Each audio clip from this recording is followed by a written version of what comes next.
This is a 380 SL. It's originally a California car. Spent most of its life in California. We've got records on it, and it's got brand new tires on it. We have it here with the 450 SLC, just as kind of a neat comparison, and in terms of the size. And we're looking at the 380 SL, and we wanted to show you, the engine compartment, just our observations of it. And so, you want to talk about what you've observed? And yeah, again, this first thing I like to look at on these is that lobe, and again, really smooth, no pitting, no signs of tired or dirty oil. Okay, cool. And you were going to talk about the fuel system. Yeah. So this car was in storage in a garage. The fellow who bought it in California, and all the service records, I think, are his from California. He moved to Washington, D.C., and the car ended up in his garage, unused, for not started or anything for years. So Possibly decade.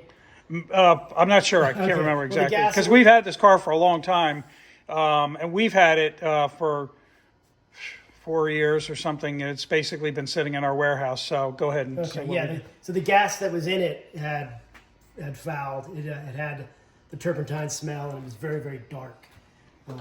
Given that, we replaced the fuel tank, everything up to the front, the fuel distributor, the warm-up regulator, lines, check compression, got high 170s across the board. But the car, it runs great now.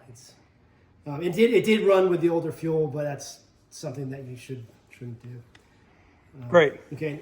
Also, the everything on it's original. There's no aftermarket or modifications, including it's got the proper pump down here. I don't know if you can see that.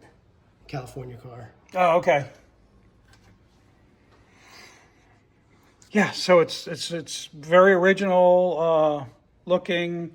The bolts and all look good along the fenders. Absolutely no signs of this car ever having been wrecked, damaged. And of course, the really important area to look for that with those questions is all the details up here.